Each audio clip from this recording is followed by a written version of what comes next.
People displaced by climate crisis to testify in first-of-its-kind hearing in US Inter-American Commission on Human Rights will hear how climate is driving forced migration across the Americas. Communities under imminent threat from rising sea level, floods and other extreme weather will testify in Washington on Thursday, as the region's foremost human rights body holds a first-of-its-kind hearing on how climate catastrophe is driving forced migration across the Americas. The Inter-American Commission on Human Rights (IOC) will hear from people on the front line of the climate emergency in Mexico, Honduras, the Bahamas, and Colombia, as part of a special hearing sought by human rights groups in Latin America, the US, and the Caribbean. A growing number of migrants and refugees trying to seek sanctuary in the US and other countries are being displaced by hurricanes, heat waves, and drought, as well as slow-onset climate disasters such as ocean acidification,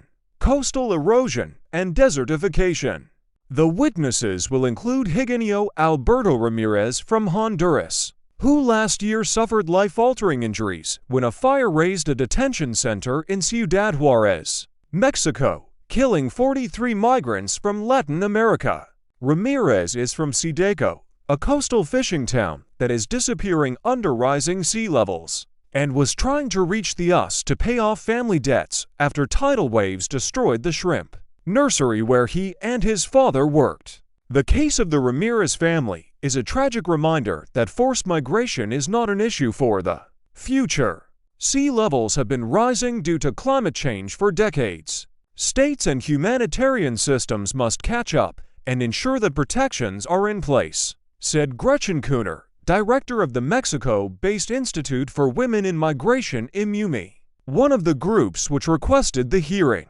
The climate crisis poses an existential threat to coastal communities such as Sideco, where at least 300 meters of land, and with its scores of hotels, restaurants, shops, schools, and homes, have been submerged over the past few years amid increasingly frequent and destructive tidal floods and storm surges. Honduras and the vast majority of countries and island nations in the region have contributed minimally to the greenhouse gases driving global heating, yet they are among some of the world's most vulnerable, thanks to a mix of geography, poverty, political instability, and limited access to climate adaptation and mitigation measures. Thursday's hearing is part of a push for the IOC to formally recognize forced displacement as a consequence of the climate crisis, to carry out country visits, and to establish guidelines to protect people internally displaced and those seeking refuge in other countries. As immigration and refugee policies in the US, Mexico, and beyond become increasingly cruel, and the criteria for asylum increasingly narrow, experts will also push for the IOC to remind states of the Non-Refoulement principle, which prohibits returning displaced persons to situations that put their lives or freedoms at risk due to the effects of climate crisis. The testimonies of people directly impacted show that the slow and rapid onset effects of climate change are negatively impacting the most basic rights of entire communities, particularly those already marginalized and racialized, and the so-called sacrifice zones, said Adeline No, Amnesty International's researcher for Central America. We asked the IOC to show the states the correct path, putting human rights at the center, instead of more measures of contention, detention, and criminalization measures that only increase the risks to the lives of these people.